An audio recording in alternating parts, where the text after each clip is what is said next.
Right, I've placed mine in because it was going to be too awkward to try and show everything while my hands are in the way. But like I said, the valve comes up through the head, and then you place a small spring and the big spring over the top, and then you put that little spring guide over, and then you slip your collets inside. Now my tool came today, which is just a spring compressor. It's just 2 threaded bars with these attachments at the side. One holds the valve underneath, sits in place, and then you screw this end down as it grabs onto this. I'll pop it off. The little cage sits like this over the top. Now you can't see the top of the valve when this goes on. The valve's down inside it, but everything seems to line up, and before you know it, the top of the valve will come between the 2 pins, and you just keep tightening slowly. Sometimes you might find the little collet pins want to jump out. You want to just every now and then just push in. It should want to go, and as it goes down, you'll then see the groove on the top of the valve being exposed, and then you just wait until they slip into place, and then you slowly let it back up again, and they're just held in place like that. Now, this tool here was only £10, so no great expense. You'd probably be able to make one yourself if you had a big bit of wood. There's nothing hard about it, but that's the valves back in place, which means we could shove the cam back in.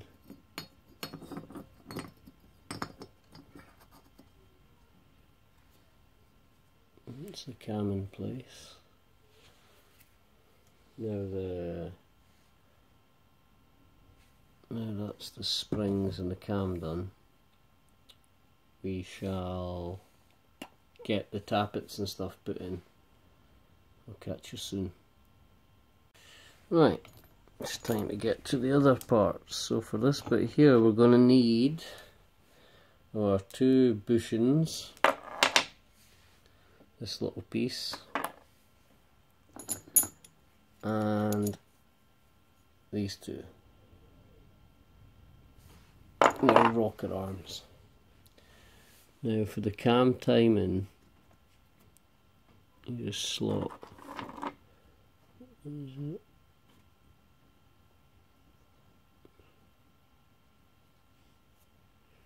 You need to put this piece in here, but these bushings, so we'll start it off by sneaking 2 bushings in till they get to the edge.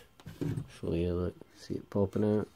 I want to just put it there so it's hidden.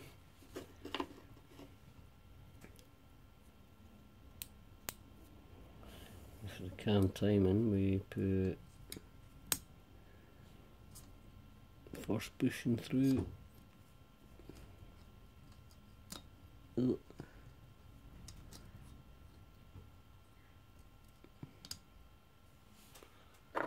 we get a rocker arm. You want it so that the bolt side's going down over the top of your valve, and the flat foot side's coming into the middle. So we slot that down and through. Then you pull that back a little bit. It's in place.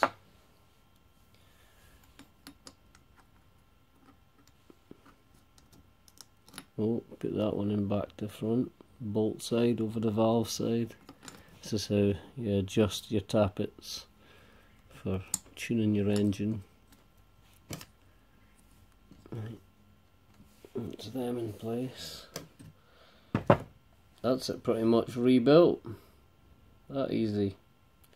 And of course you'll have your screw caps on the sides and your 2 plates cutting over, but these will have gaskets in between them, and these things here have like little rubber seals, little O-rings around the edge.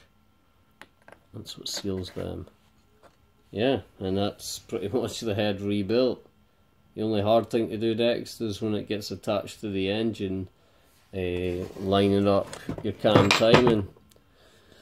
So you line up your top dead center mark on the case, the stator case, on the compression stroke. So that means when the piston is more far forward at its highest point, and you'll see that when you turn it, you'll see the piston come up and then it decides to stop, and then it starts heading back down. You want it up at that point, at its highest point.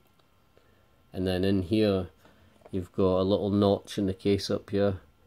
You just, once everything's lined up on the compression stroke down on the engine, you just want to get your cog in here, try and get it onto the chain, and if it doesn't line up, if you want it to come this way, all you need to do is swoop it around. So put your finger up under the chain while moving the wheel in the way, and just loop around one notch at a time around the chain while letting the cog turn whichever direction.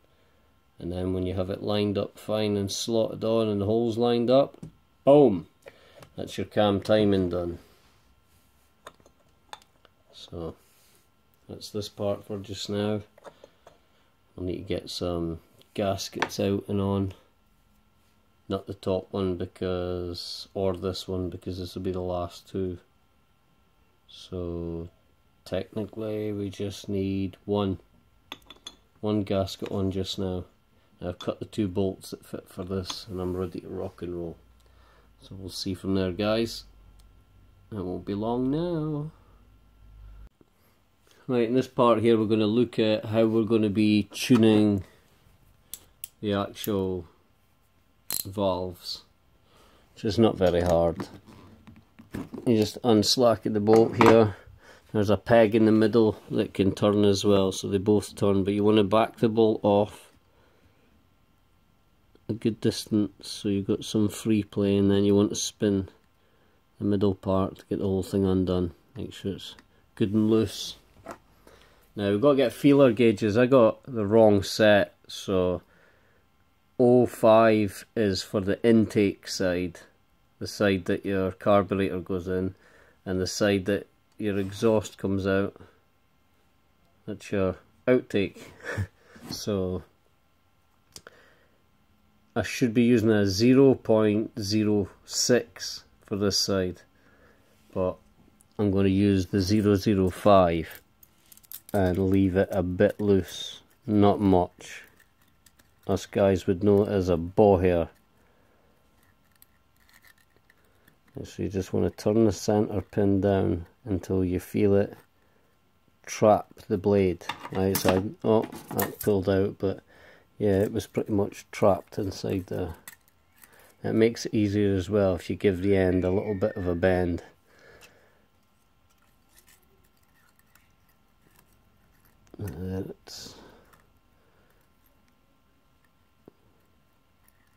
Screw it down until we basically crush the metal thing on. That way we know it's got a grip. And then we back it off just a tad so it can slide. Now we know it's 5 thou when it can slide. We back it off the tiniest bit more. Well, I am, because it needs to be 06. So that's good enough for me. I want to try and tighten this bolt. You get a special tool that does it where it holds the center and then allows you to turn the bolt, but I'm going to do this one by hand. I'm going to recheck if we can.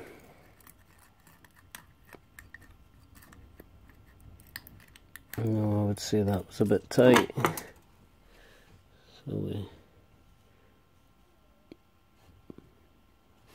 back it out just a little tad.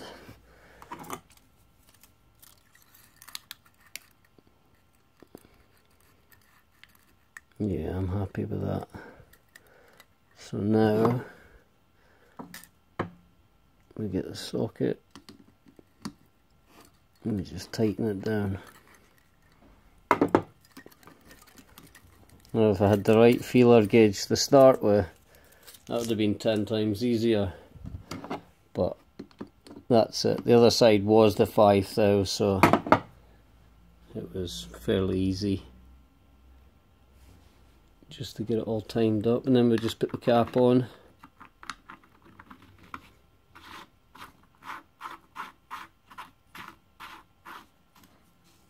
Just like that. And they don't have to be overly tight, they get a good grip. And that's it. That's the head. Oh, where are we? That's the head fully built back up. We just got one plate here. You want to check this as well, because on mine it doesn't align too great on one way, but when you turn it the other way it aligns perfectly. So keep an eye out for that when you're taking your cap off the top. And that's it. Apart from the gasket, I've put a gasket in here. Just need to fit a gasket on here. This will be the last gasket on the bike, or second last, because the side case in here, I'll put this on very last. And that's it, ready to go. We're just waiting on one more of the big long head bolts to arrive in the mail, and then I'll be able just to tighten everything down, and we can see where it goes from there. If we've still got issues, I've cleaned up all the electrical connections, tightened them down just to see if we can get it to go. It's sparking again, but still don't know if maybe it's got a faulty CDI and it's showing a spark but just not consistent, so we'll find out. Next up will be the cam timing, so when we get it onto the actual mounted again, we'll need to get the cam timing wheel. Like I said, see, once it's turned all the way so it won't turn anymore, you'll notice it's one hole down to the right, two up to the left. That's how I usually tell. But yeah, when you stick it on and the head's at its highest position, stick it on, it's easy just to grab the wheel inside, slot it into the chain and slide it back, keeping the tab level with a marker inside the case. So the mark inside the wheel has to mark to that, but the piston has to be at its highest point. So if you can turn the piston round, and when it's top dead center mark lines up, the piston can be way down inside.